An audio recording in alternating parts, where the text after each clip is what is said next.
kementeriannya atau KL-nya? Terima kasih Yang Mulia.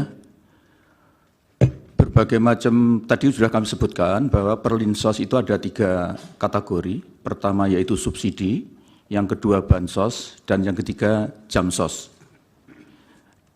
Yang menjadi domain kami itu adalah bansos dan jamsos. Jamsos itu lebih spesifik lagi yaitu pemberian bantuan iuran kepada peserta BPJS Kesehatan yang tidak mampu, yang jumlahnya sekitar 98 juta. Itu berada di dalam koordinasi kami. Kemudian semua program kegiatan yang di bawah Kemensos itu adalah juga berada dalam koordinasi kami. Karena di dalam Perpres tentang Menko PMK itu ada 7 kementerian Yang Mulia yang berada di bawah koordinasi langsung kami, yaitu Kementerian Sosial, Kementerian Kesehatan, Kementerian Pendidikan, Kementerian Agama, Kementerian Pemuda dan Olahraga, Kementerian Desa, dan Kementerian Pemberdayaan Perempuan, ditambah beberapa badan termasuk BNPB, BKKBN, BPJS Kesehatan, BPJS Tenaga Kerja, dan BPOM. Sehingga semua program-program yang ada di dalam kementerian itu berada di dalam koordinasi saya. Di samping itu, kalau ada bidang yang harus cross-sektoral, seperti sanitasi tadi yang sudah saya singgung Yang Mulia, itu kami harus mengkoordinasi lintas sektor dengan kementerian teknis di luar koordinasi kami. Misalnya untuk sanitasi dengan PUPR, untuk misalnya masalah yang tadi sudah, terutama PUPR, jadi masalah air bersih, air minum, kemudian juga misalnya di daerah miskin seperti di Papua yang perlu ada perpanjangan runway, misalnya kami harus berkoordinasi dengan Kementerian Perhubungan, karena tupoksinya ada Kementerian Perhubungan. Demikian Yang Mulia, terima kasih. Baik, kalau dari Kementerian Bidang Perekonomian, Bapak yang... Terima kasih Pak Yang Mulia. Kementerian Perekonomian karena terlibat dalam penyusunan anggaran bersama dengan Bappenas dan Kementerian Keuangan, itu yang pertama tentu dalam penyusunan anggaran. Yang kedua tentu dalam berbagai produk bantuan yang terkait dengan subsidi. Kemudian yang ketiga tentu penyaluran daripada kementerian yang melalui Kementerian BUMN. Kemudian terkait dengan pangan, koordinasi Badan Pangan, Bulog, dan juga berbagai kementerian lain. Jadi tentu berbagai perlinsos sebagian besar muaranya ada di anggaran. Demikian Pak Majelis Hakim. Baik. Ketua yang kami hormati. Kemudian kalau database penerima bantuan antara yang di bawah koordinator PMK dan perekonomian, apakah tidak dimungkinkan itu ada overlapping? Artinya satu jenis bantuan di antara sekian banyak jenis bantuan itu, kemudian juga dimungkinkan akan tercover di jenis bantuan yang berbeda di jenis yang ditangani oleh koordinator kementerian yang berbeda. Bisa dijelaskan Pak PMK dulu? Terima kasih Yang Mulia.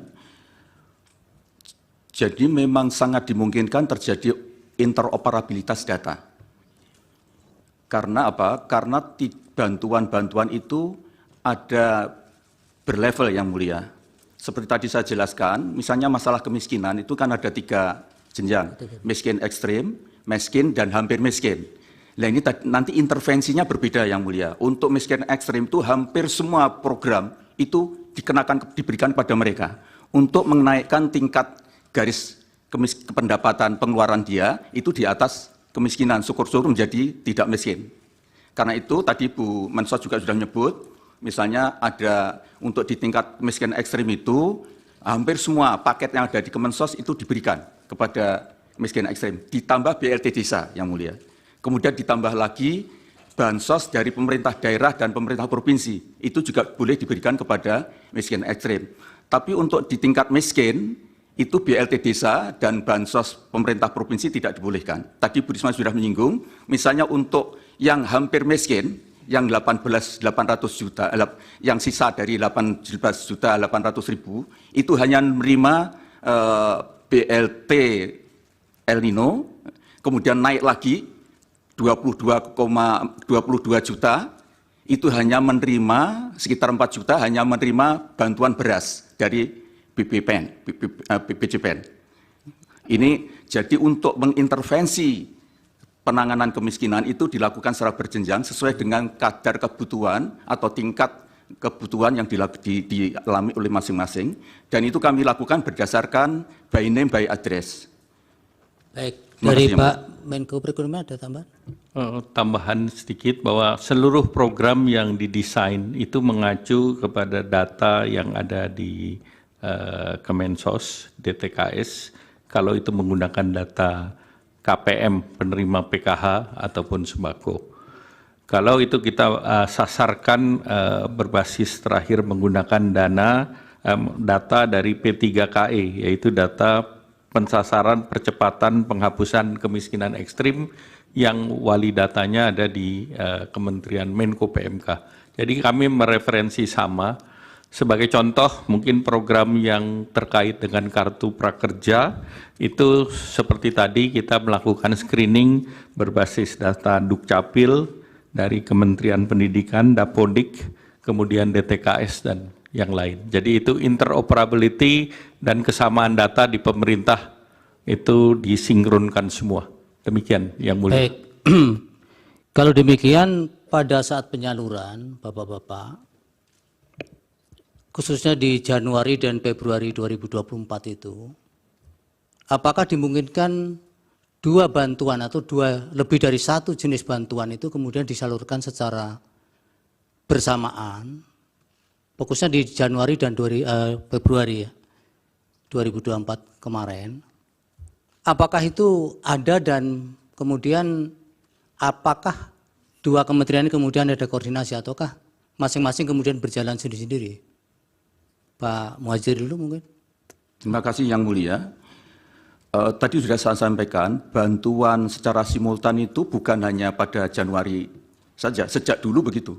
Iya, ya. Ini di Januari dan Februari, Pak. Iya, sama Yang Mulia.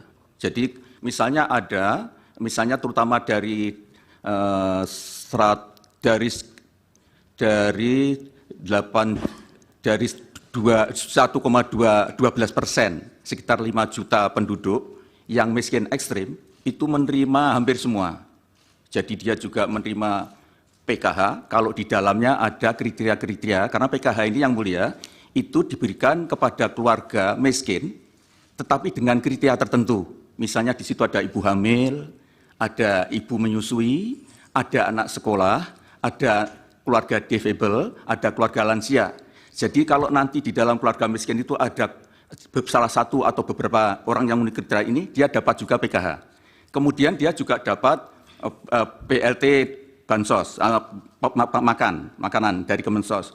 Dia juga bisa mendapatkan bantuan juga dari El Nino, bantuan pangan El Nino. Dia juga bisa mendapatkan bantuan dari beras, percadangan pangan beras. Sehingga kita harapkan yang miskin ekstrem ini dengan mendapatkan bantuan dari semua sisi, itu akan terangkat pendapatannya menjadi di atas garis kemiskinan.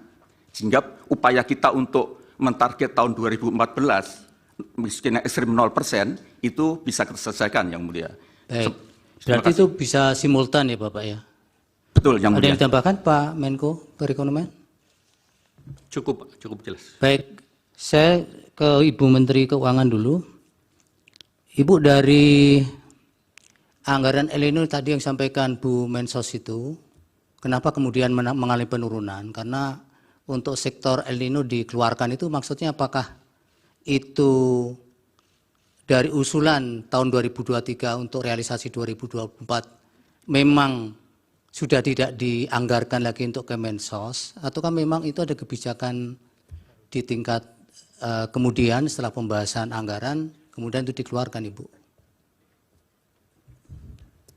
Izin Yang Mulia, untuk tahun 2023 yang bantuan El Nino ada yang dalam bentuk bantuan beras, itu disalurkan oleh Bappenas, dan untuk BLT tadi yang dalam bentuk cash atau tunai itu disalurkan oleh Ibu Mensos yang tadi disampaikan. sudah ada anggarannya, itu ada tambahan, jadi kita memberikan tambahan di tengah tahun anggaran 2023, namun sudah mendapatkan persetujuan juga dari DPR. Namun di dalam mekanisme anggaran bisa saja sumber anggaran itu ada di dalam cadangan bendahara umum negara. Dan di situ bisa digunakan pada saat negara atau ekonomi menghadapi suatu situasi di mana dibutuhkan suatu tambahan anggaran.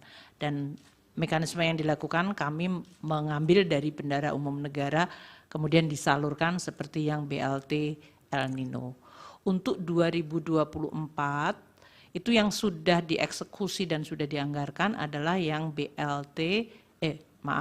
adalah bantuan pangan yang ada di Kementerian di Bappenas. Itu yang 10 kilo untuk 6 bulan.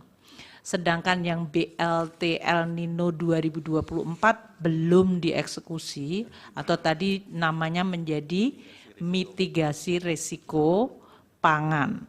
Itu yang dimungkinkan Kemensos pun akan bertambah.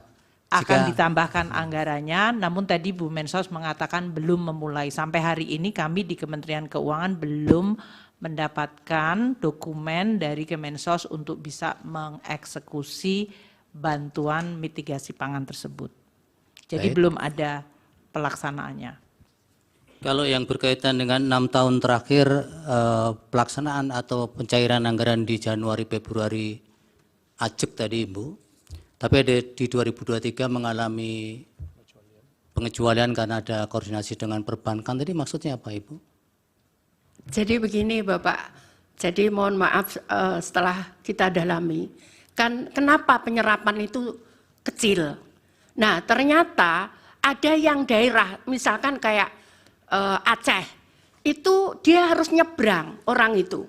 Dia harus nyebrang kalau ngambil karena tidak ada ATM, tidak ada pos, sehingga dia harus nyebrang. Nah mereka itu nyebrangnya, yang diterima itu paling banyak 450. Nyebrangnya itu butuh 600.000 gitu. Sehingga kemudian mereka nggak ambil karena atau diambil di akhir tahun gitu karena Mbak sesuai. Iya, begitu. Nah, kemudian ada lagi yang bank seperti di daerah Bali.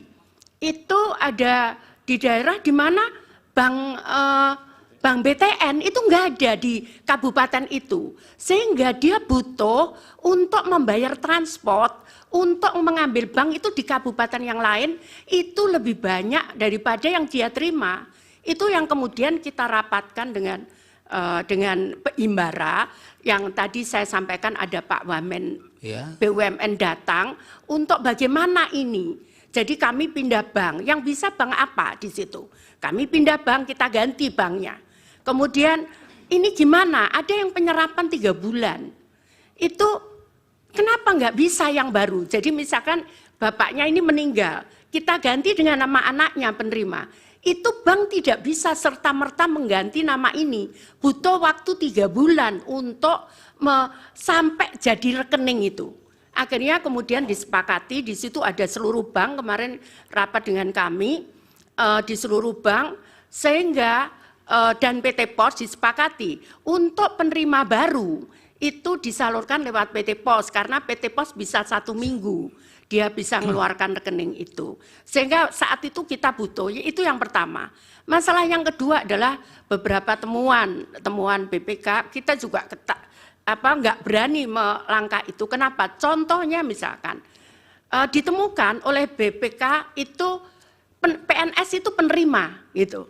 Nah kami butuh waktu, apa iya dia PNS, betul, atau bukan, gitu.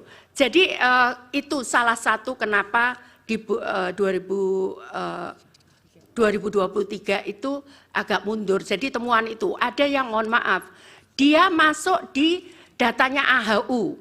AHU itu di Kementerian Kumham. Dia sebagai di situ ditulis sebagai komisaris perusahaan A. Tapi ternyata setelah kita cek ke lapangan dia hanya cleaning service. Ya, akhirnya bisa kita klarifikasi dengan BPK bahwa ini orang miskin. Lah kalau namanya dipakai di sini kan ya bukan salah orang ini gitu kan, Pak. Ternyata kita bisa tunjukkan dan alhamdulillah yang 2023 kita clear soal itu. Kita clear, yang PNS itu memang harus kita serahkan ke daerah, karena di daerah itu tidak, PNS itu tidak hanya di daerah itu, bukan hanya kewenangan daerah seperti guru, kemudian PNS di daerah, tapi ada PNS di kejaksaan, ada PNS di kepolisian, ada PNS di pengadilan, sehingga mereka mengembalikannya juga butuh proses waktu. Namun kemudian nggak bisa saya putus, ini harus jalan kita. Ya sudah, ada beberapa temuan lagi yang seperti itu modelnya. Iya, kemudian di 2024 Januari Februari sudah normal Ibu? Ya normal, alhamdulillah normal. Jadi yang apa namanya itu malah di tahun 2021 saat awal COVID itu saya persis masuk 2 Januari kita keluarkan karena saat itu COVID. Baik, kalau berkaitan dengan pengusulan anggaran tahun yang akan berjalan, tahun berikutnya, Ya. untuk El Nino itu Kemensos apakah itu memang kebijakan tersendiri ataukah itu harus diusulkan juga dari kementerian terkait, termasuk Kami nggak berani mengusulkan, Bapak.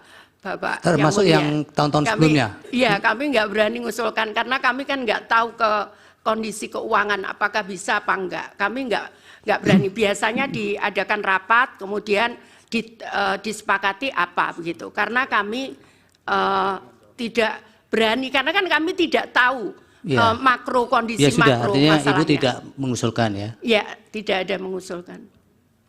Bu Menteri Keuangan ada tambahan? Jadi tadi yang disampaikan oleh Ibu Mensos dengan 2023 yang tadi masih ada penataan kembali data maupun penyalurannya dengan perbankan maupun pos, memang realisasi Januari Februari hanya kurang dari 1 triliun. Sementara pada Januari Februari di tahun-tahun biasanya itu bansos yang dari Kemensos pencairannya itu tertinggi pada tahun 2021 yaitu 19,1 triliun dan untuk tahun 2024 itu 12,8. Jadi yang mulia Ketua Hakim, kami kemudian memang menunjukkan seolah-olah ada lonjakan dari bansos Kemensos di tahun 2024, padahal itu karena basisnya di 2023. Mengenai bantuan El Nino itu diputuskan pada rapat intern Bapak Presiden bersama beberapa menteri. Pertama waktu itu bicara mengenai data, termasuk pembahasan mengenai adanya data Reksosek, yaitu mengumpulkan semua data dari rumah tangga di Indonesia yang diharapkan bisa menjadi suatu data bersama untuk tadi yang disampaikan oleh Yang Mulia Hakim mengenai pentingnya untuk koordinasi data. Kemudian juga dibahas mengenai kondisi El Nino yang menyebabkan produksi beras dan harga beras yang meningkat, sehingga kemudian diputuskan untuk memberikan tambahan itu sejak tahun 2023 dan eksekusinya untuk bantuan pangan sejak September 2023. Kalau ada keputusan rapat tersebut, maka kemudian proses anggarannya, kalau eksekutornya adalah Bappenas, maka Bappenas akan mengajukan anggaran kepada kami di Kementerian Keuangan berdasarkan keputusan rapat presiden atau rapat internal bersama Presiden Wapres dan beberapa menteri. Itu yang biasanya dilakukan, Bapak. Yang ratas itu Ibu masih ingat waktunya kapan? Yang pembahasan khusus El Nino?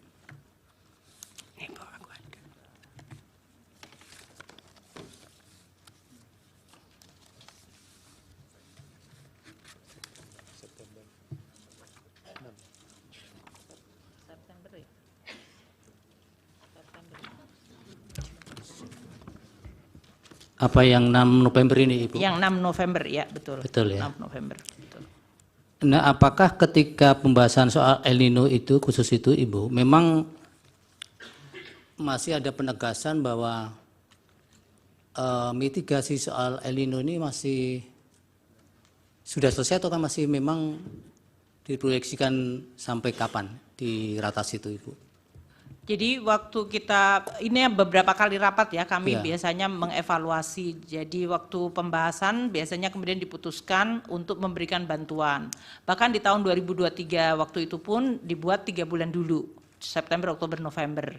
Kemudian kita melihat bahwa El Nino masih berjalan, maka kemudian pada bulan November itu ditambahkan untuk sampai dengan Desember, dan karena dari BMKG dan kemudian dari BRIN menyampaikan bahwa El Nino akan maju meluncur terus di 2024, maka untuk bantuan pangan untuk El Nino itu diberikan sampai dengan 2024, 6 bulan. Untuk mengcover kemungkinan terjadinya disrupsi dari sisi panen dan ketidakpastian. Itu yang dilakukan pada saat keputusan mengenai bantuan pangan El Nino. Untuk bantuan cash, memang waktu itu karena dari Ibu Menteri Sosial masih mengeksekusi dengan PKH dan tradisional program regulernya, memang kemudian dilihat apakah diperlukan tambahan bantuan tunai tersebut. Kami juga menyampaikan selalu kepada Bapak Presiden dan para menteri, seperti biasa Bapak, anggaran itu kan bukannya tidak terbatas. Jadi kami biasanya selalu cenderung sangat hati-hati untuk kita melihat dan memang apakah betul-betul diperlukan.